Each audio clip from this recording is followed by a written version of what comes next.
Commander Jake stood in the observation chamber of Prime, looking out at the vast darkness of space. The station hung between stars like a jewel, home to the greatest minds and leaders the galaxy had ever produced. But tonight, the beauty meant nothing to him. Behind him, in the council hall, delegates from 50 civilizations argued about the end of the world. Jake had been to this station many times before. He had walked these corridors as a human representative, proud that Earth had earned a seat at the most powerful table in the universe. 300 years of peace and trade had brought humanity from a single world to a presence among the stars. Now that presence was about to be erased. The messenger had arrived 6 hours ago with news that sent shock waves through the entire galaxy. Something was coming, something that consumed everything it touched. The Outer Rim colonies reported massive energy signatures moving through space. Ships disappeared. Entire stations went silent. Whatever this threat was, it was big, and it was moving toward the inner territories where the great civilizations lived. Jake had expected fear.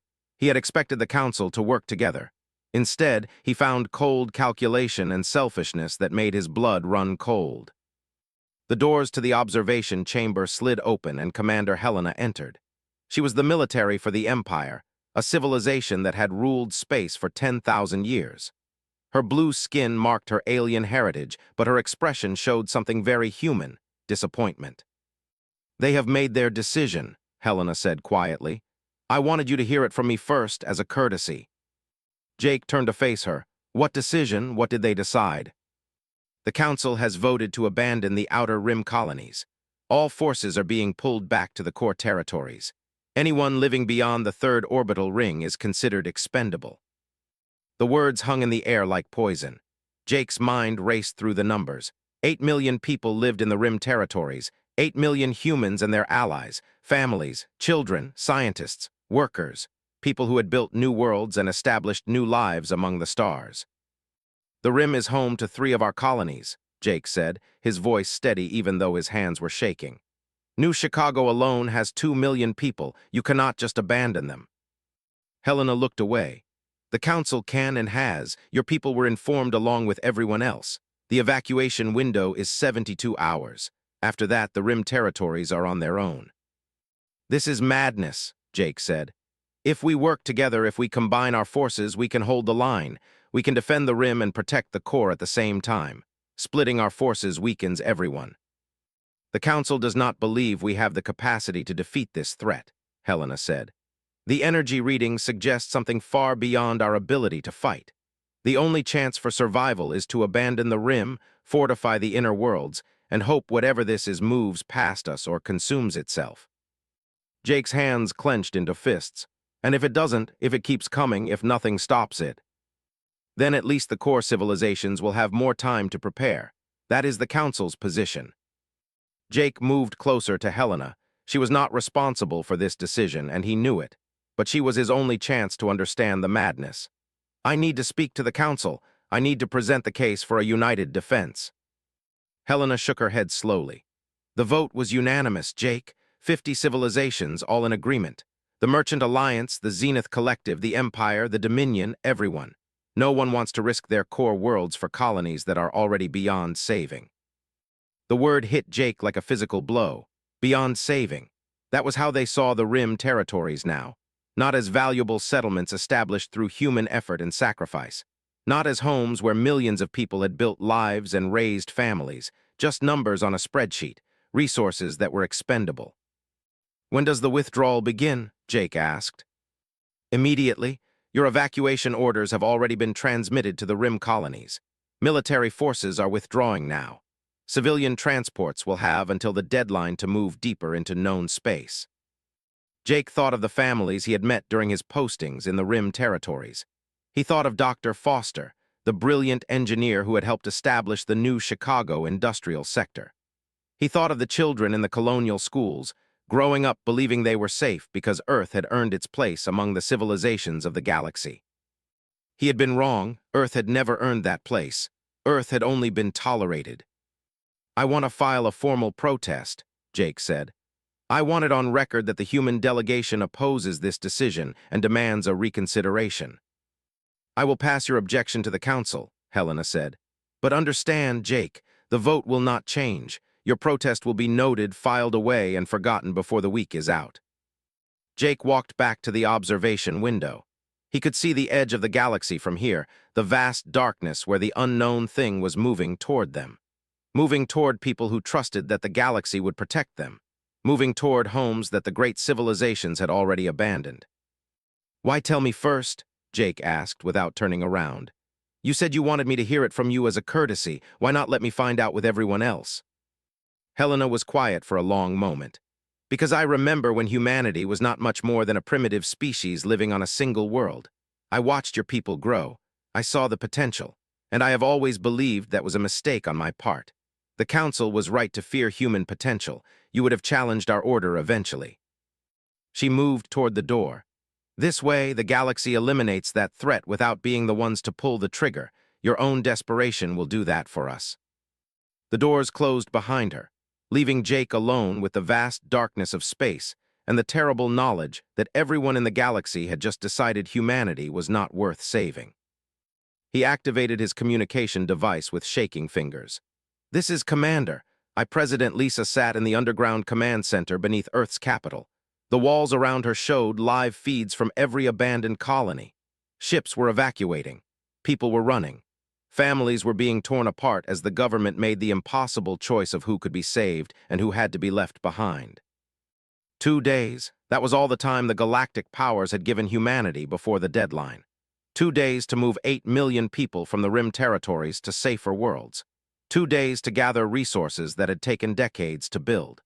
2 days to accept that the great civilizations of the galaxy had turned their backs on humanity. Jake had arrived on Earth 6 hours earlier with the full report. The council vote had been unanimous. The betrayal was complete. Lisa had listened to every word without interruption, her mind already calculating what came next. "We cannot save everyone," her military advisor, General Robert Hayes, said from across the table. "The evacuation transports are working at maximum capacity. Even with civilian ships, we can move maybe 60% of the Rim population." "Then we move 70%, Lisa said. "We work harder, we push the ships past rated capacity. Every life we save is a life that survives." "Madam President, that will risk the ships themselves. A transport failure at full capacity could mean disaster." "A transport failure means we lose one ship. Leaving people behind means we abandon them to whatever is coming. I know which option I choose." Lisa stood up and walked to the display showing the approach vector of the unknown threat. The energy signatures made no sense. They did not match any known species or technology. The object was massive beyond comprehension, and it was moving through space like a hunter stalking prey. "What about our military capabilities?" she asked. "Limited," General Hayes admitted. "We have never fought anything on this scale. Our fleet was designed for piracy prevention and small-scale conflicts. Against this thing, we have no advantages." "What about advantages we have not used yet?" Lisa asked. "What about the Technology Research Division? What about the weapons programs we have been developing?" The general looked uncomfortable. "The galactic powers have never approved human military advancement beyond defensive systems. The Council made it clear that humanity was not to develop weapons that could threaten established civilizations." "The Council just abandoned us to die," Lisa said flatly. "I believe their rules no longer apply." She activated a secure communication channel. "Get me Foster, now, priority level 1 wherever he is." Within minutes, Foster appeared on the screen. He was in a shipyard in orbit, already coordinating evacuation efforts. His hair was disheveled, and his eyes showed the stress of trying to save lives while the world fell apart. "Madam President," he said, "I need everything. Every weapons system we have been researching, every experimental defense platform, every advanced AI system we were told we could not use. I am authorizing full deployment. Can you do it?" Blinked, then a smile spread across his face. A smile that said he understood what Lisa was really asking. "Yes, I can, but it will take time." "You have whatever time you need," Lisa said. "I am putting you in command of the weapons development program. Answer to no one but me. If you need resources, you get them. If you need people, you get them. I want every defense system ready for deployment within 1 week." "Yes, Madam President." The communication cut out. General Hayes was staring at Lisa like she had lost her mind. You are starting an arms race. If the Council finds out, they will do more than abandon us. They will destroy us. The Council will not care, Lisa said. Because the Council is run by cowards. They have already written off humanity. We are no longer players in their game. That means we write our own rules now. She turned to face the General directly. General, I want you to do something for me. I want you to gather every military officer who has family in the Rim colonies. I want you to ask them a question. Ask them if they believe the Rim can be defended. Ask them if they believe we should try. And if they say no, then I will listen to their counsel. But I suspect General Hayes that most of them will say yes. Because humans fight for their families. Humans fight when they are cornered. Humans fight when fighting is the only option left. Over the next 72 hours, Earth transformed. Civilian populations were organized into production teams. Factories that had been building consumer goods switched to military applications. Universities and research centers consolidated their efforts. Engineers worked around the clock to upgrade weapon systems and create new defensive capabilities. The evacuation continued. Transport after transport left the Rim colonies. Some made it to safety. Some encountered the advancing threat and were lost. Each loss was recorded. Each loss made the anger in Earth's population burn hotter. On day 3 of the mobilization, Colonel Sarah Martinez stood in her evacuation transport watching her colony world of New Chicago disappear below her. She had been stationed there for 5 years. She had trained soldiers who would never leave. She had made promises to families that she could not keep. Her ex-husband, Foster, had been supposed to be on this transport with her. Instead, he was in orbit working on weapons the world was not supposed to build. Sarah had not spoken to him in 3 years. She had thought that part of her life was finished. Now she found herself hoping he would survive what was coming. The transport's communication system activated. It was a message from Earth. President herself was speaking to every evacuee. I want you to know that we have not forgotten you, the President said. Every person on that transport represents humanity's future. You represent our hope. And I want you to know that we will not accept the Council's decision to abandon our people. Earth is preparing a defense. We do not know if we will succeed, but we will try, because that is what humans do. We try. The message ended.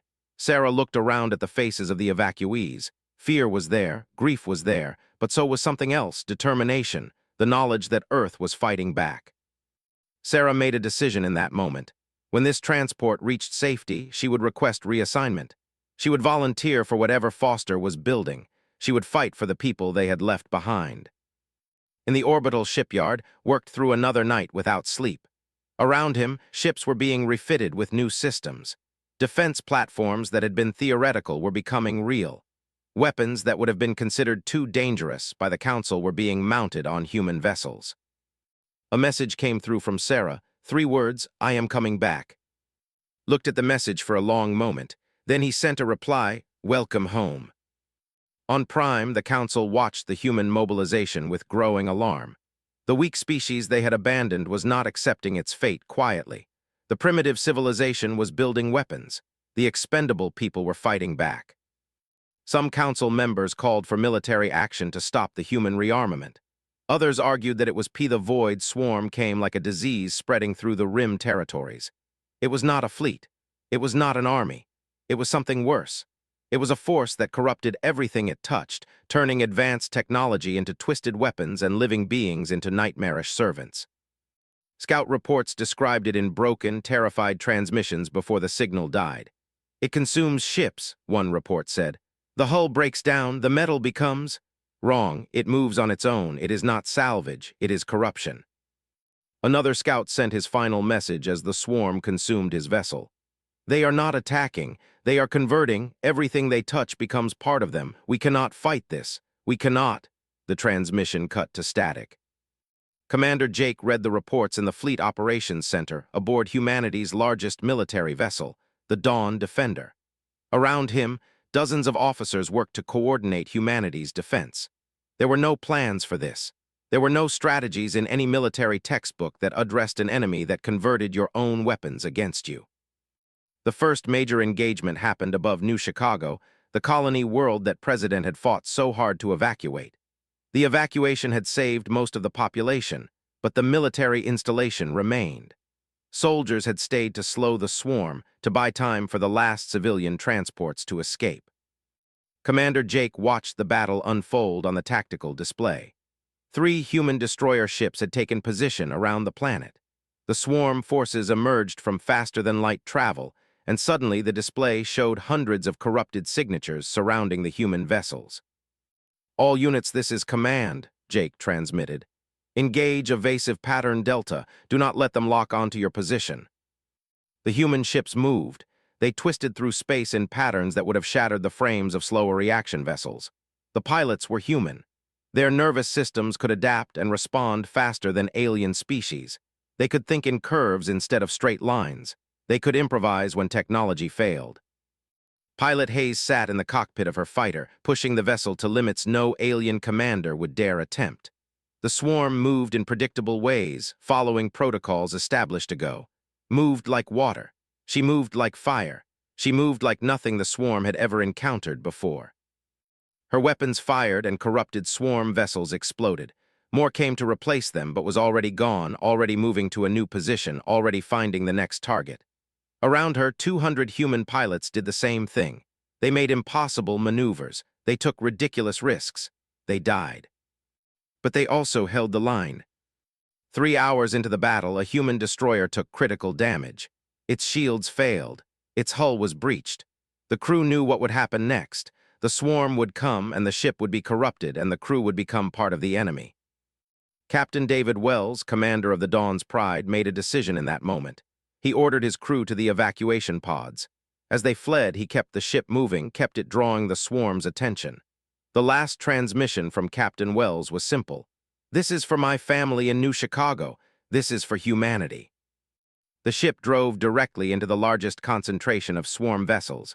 The detonation was immense. Swarm ships were destroyed. The swarm's momentum was slowed. The evacuation transports reached faster-than-light speed and jumped away from the system. Humanity had lost a ship and a captain, but the civilians were safe. As the battle ended, Commander Jake understood something critical. The swarm was powerful, but it was not unbeatable. It was smart, but it was not adaptable. Humanity could hurt it. Humanity could fight it. Humanity could win. The transmission arrived from the Council the next day. It was not a message of support. It was not a declaration of alliance. Instead, it was a notification. The Council acknowledges humanity's defensive actions in the Rim territories, the official communication said. However, the Council maintains its position that the Rim territories are beyond recovery. The Council will not provide military support for Rim defense operations. Any human forces that fall back to Council territory will be allowed to evacuate to human space. Any forces that remain will be considered outside Council jurisdiction. Commander Jake read the message 3 times. The meaning was clear. Humanity could keep fighting the swarm, but humanity would do it alone. If humanity won, the victory would mean nothing. If humanity lost, it would be because humanity was weak. "Get me President," Jake commanded.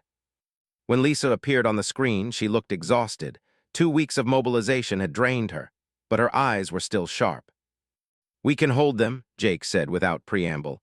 "The swarm is not as unstoppable as the Council believed. Our pilots can outmaneuver their corrupted vessels. Our ships can hurt them.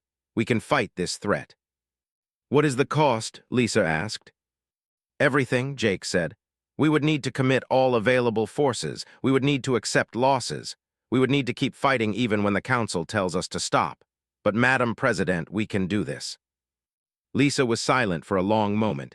"Does the Council support our defense efforts?" "No, the Council has officially abandoned the Rim territories. They have made it clear we are fighting alone." "Then we fight alone," Lisa said. "Gather everything, every ship, every soldier, every weapon has built. We stop the swarm at the boundary between Rim and core territories. We show the Council that we are not the species they thought we were. And if we fail, then we fail fighting. That is the human way, Commander. We do not surrender. We do not accept another species' judgment of our worth. We fight until we cannot fight anymore." Jake ended the transmission and returned to the tactical display. The swarm was moving deeper into human space. More battles would come, more pilots would die, more ships would be lost. But humanity would keep fighting, because humanity had been abandoned, because humanity had been dismissed, because humanity had nothing left to lose except the future it was determined to build. In orbit around Earth, Foster watched the reports come in. The swarm was advancing faster than expected. The evacuation had saved most of the Rim population, but only barely. Thousands of humans had died. Colonies that had taken decades to build were corrupted and lost. Colonel Sarah Martinez stood beside him in the weapons facility.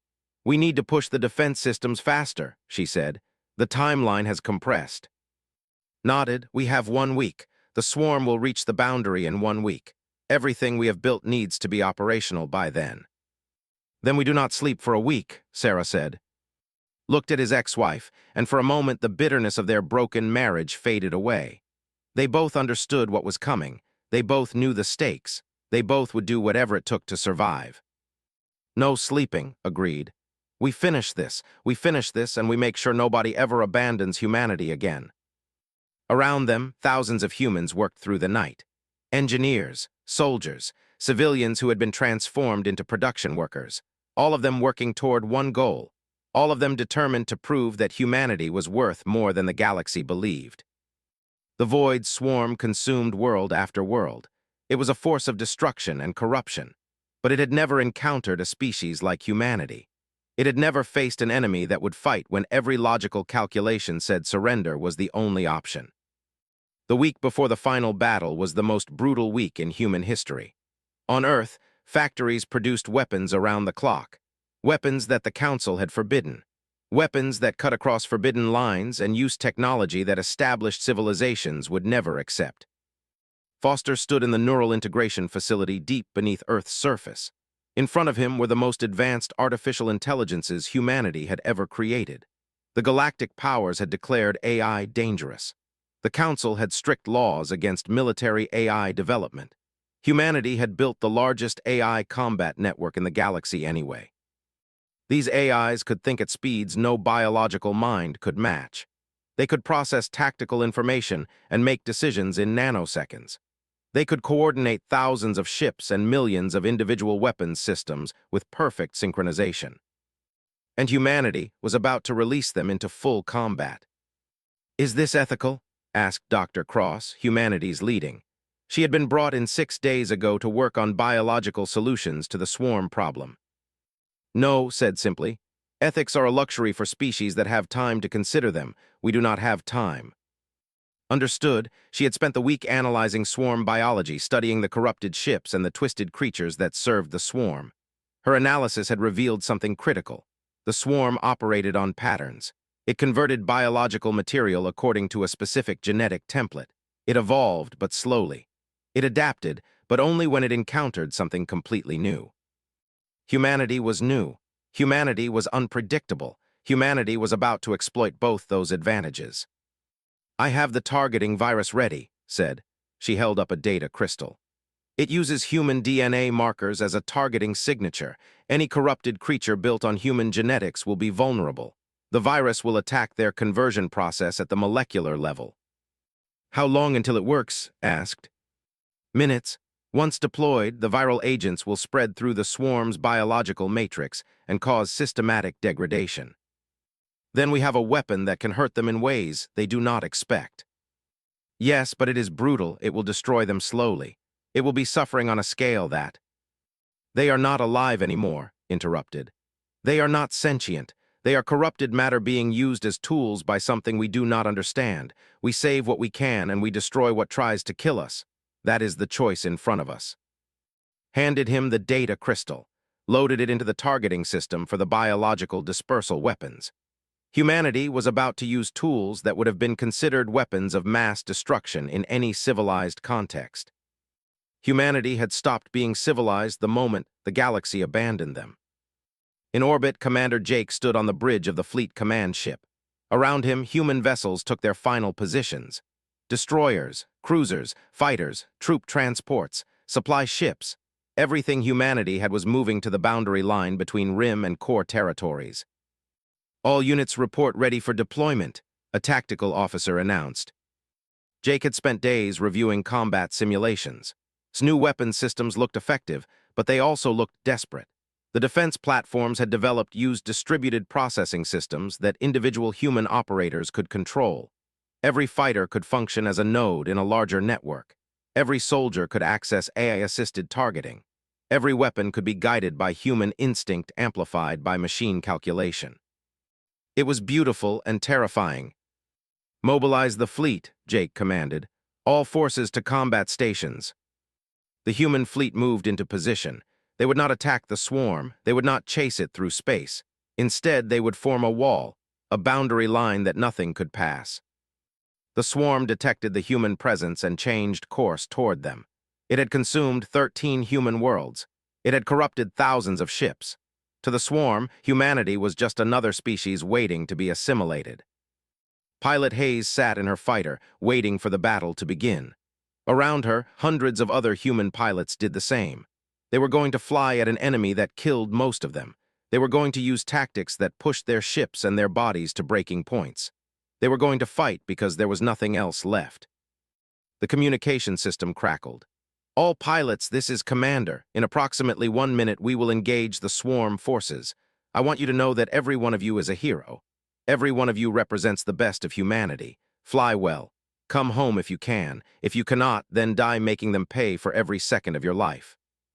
Smiled, simple, honest, no flowery language or false promises, just the truth. They were going to fight and some of them were going to die. That was the reality, that was the choice. The tactical display exploded with incoming swarm signatures. "Engage all weapon systems," Jake commanded. "Execute Operation Last Stand." The first phase of the battle lasted 3 hours. Human fighters engaged corrupted swarm vessels in the outer perimeter. The AI targeting systems guided missiles and energy weapons with perfect accuracy. Its distributed network allowed each pilot to see every battle on the field. They became one organism with 1,000 eyes and 10,000 weapons. The swarm adapted. Its corrupted vessels began executing new attack patterns. It was learning, it was evolving, it was becoming more dangerous. Thence biological dispersal weapons activated. The virus, engineered from human genetic markers, spread through the swarm's biological substrate like wildfire. Corrupted creatures began breaking down. The conversion process that sustained them started failing. Entire squadrons of swarm vessels lost cohesion as their biological components degraded. The swarm tried to withdraw from the dispersal area, but it was too late. The virus had spread too far. The disruption was too complete. For the first time in its history of consuming civilizations, the void swarm retreated. Jake watched the swarm forces pull back from human space. They were damaged. They were confused. They had encountered a species that not only fought back but fought in ways the swarm could not have anticipated. "Pursue and attack," Jake ordered. "Drive them back, use everything we have." The human fleet advanced. Fighters flew attack patterns that would have shattered any other vessel. AI targeting systems coordinated strikes across thousands of weapons. The biological dispersal continued spreading through swarm lines.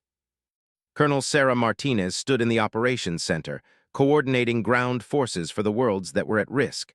She watched the battle unfold on tactical displays, watched humanity for the first time not fighting to survive, but fighting to win. Cross monitored the viral spread. The numbers were phenomenal. Swarm efficiency dropped by 40% in the first hour, 60% by hour 2. The virus was working better than she had hoped. But then the swarm did something unexpected. It adapted. The corrupted creatures began evolving new biological defenses. The virus was still effective, but it was less effective. The swarm was learning. The swarm was changing. Humanity had faced this moment before.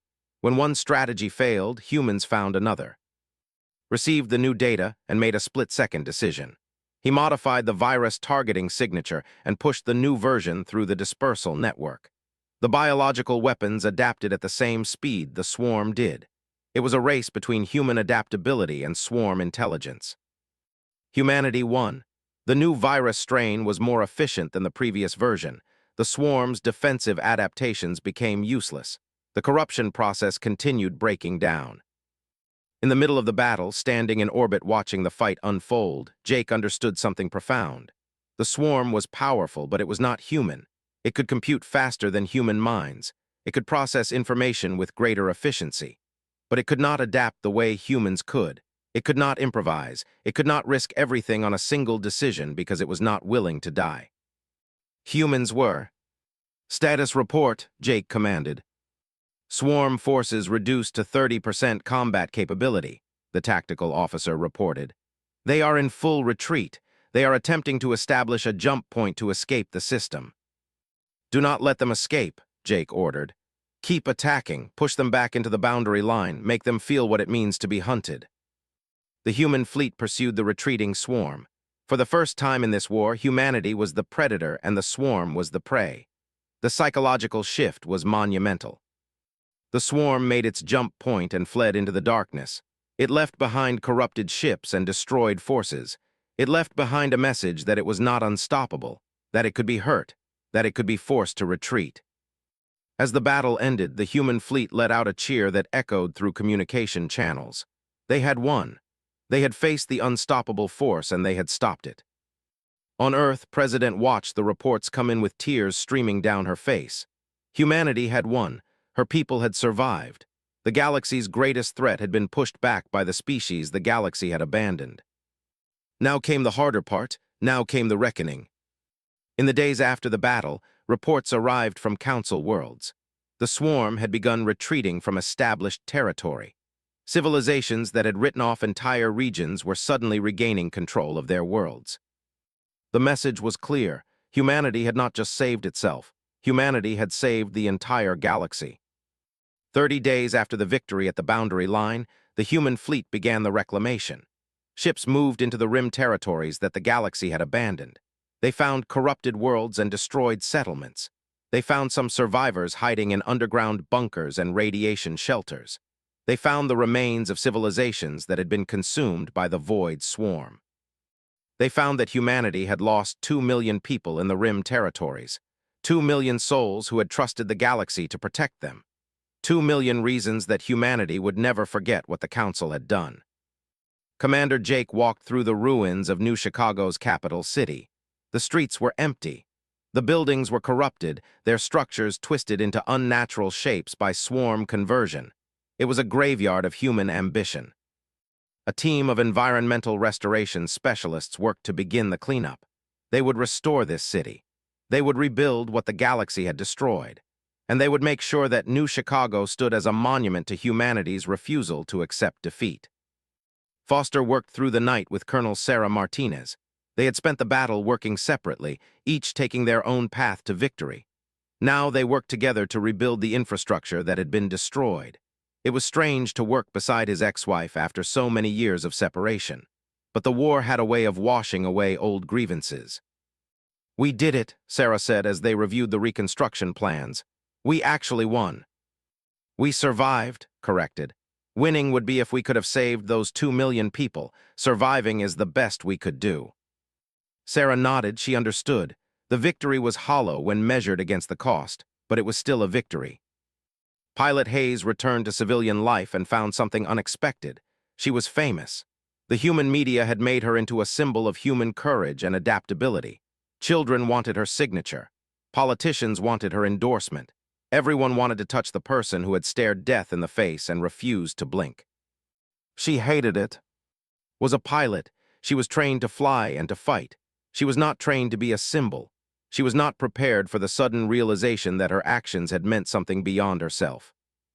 But she accepted the role because the galaxy needed to see that humans were different, that humans were brave, that humans could do the impossible.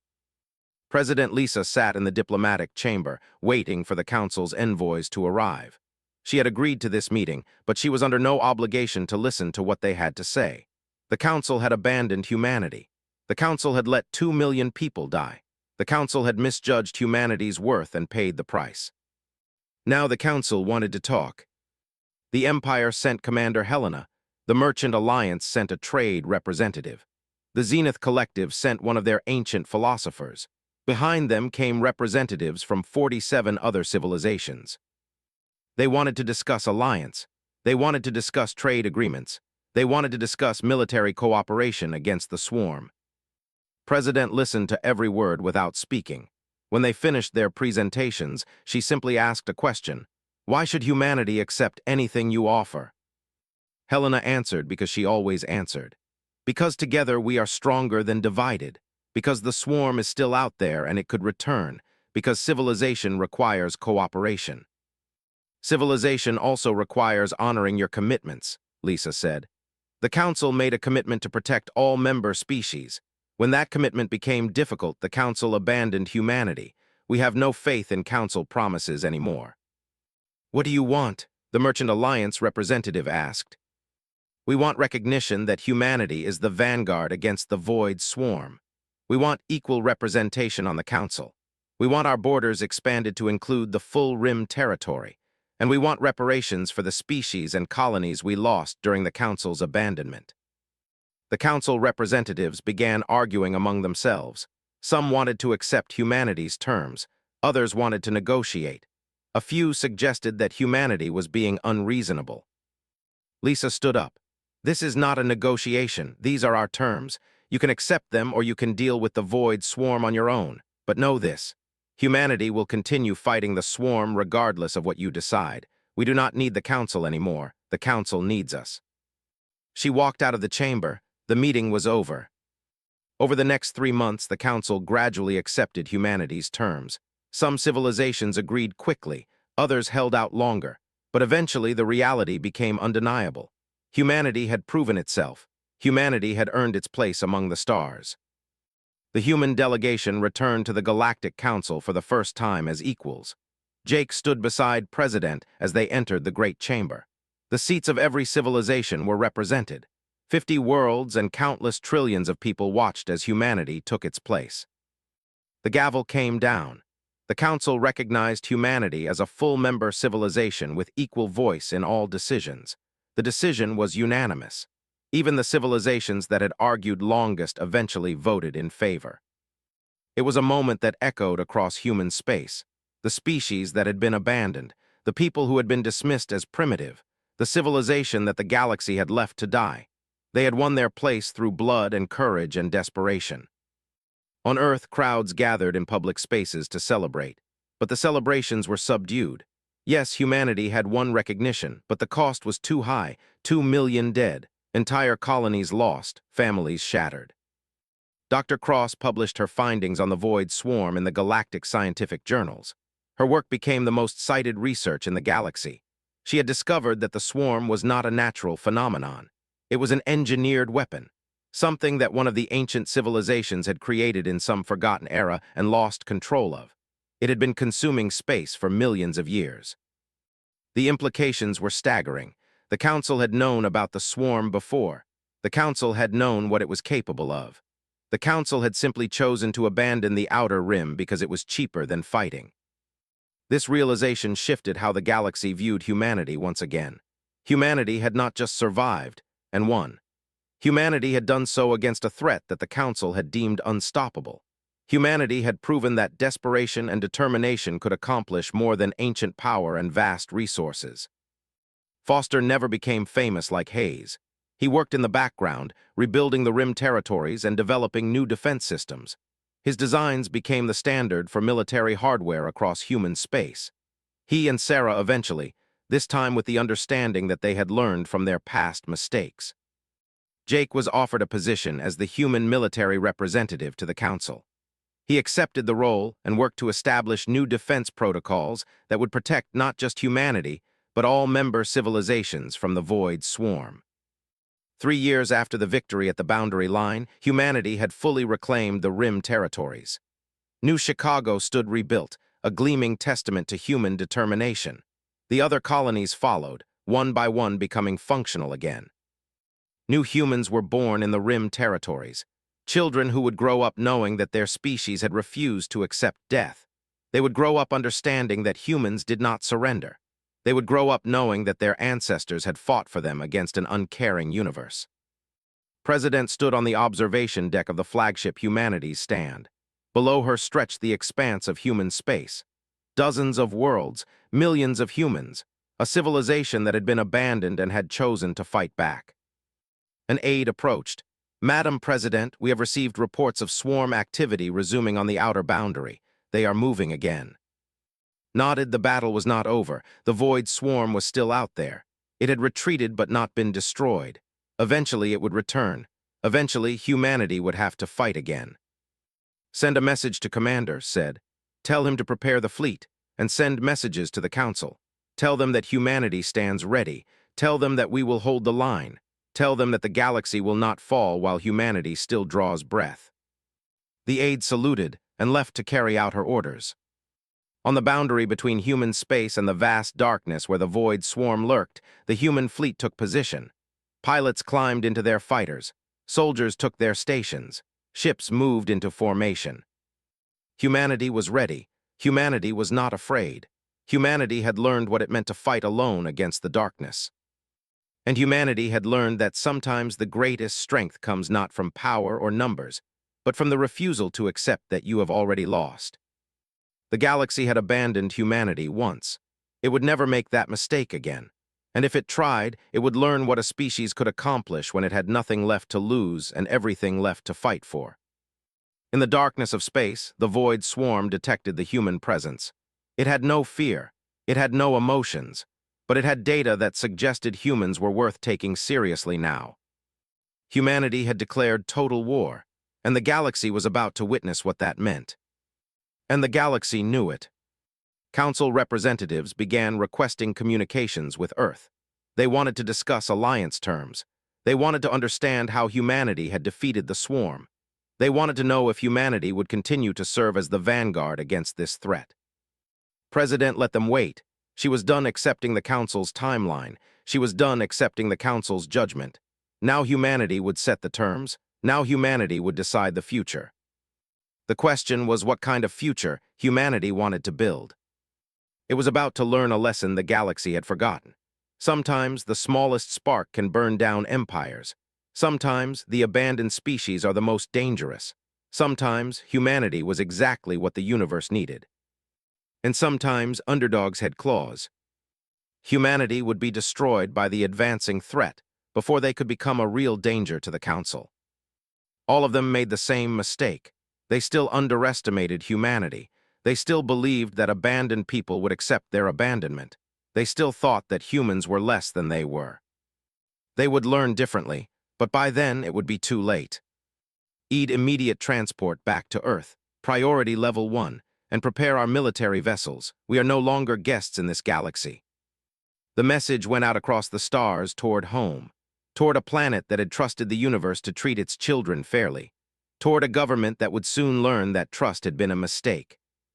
In the observation chamber, Commander Jake made a silent promise. The galaxy had made its decision. Now humanity would make one of its own. And when humanity decided to move, the entire galaxy would feel it.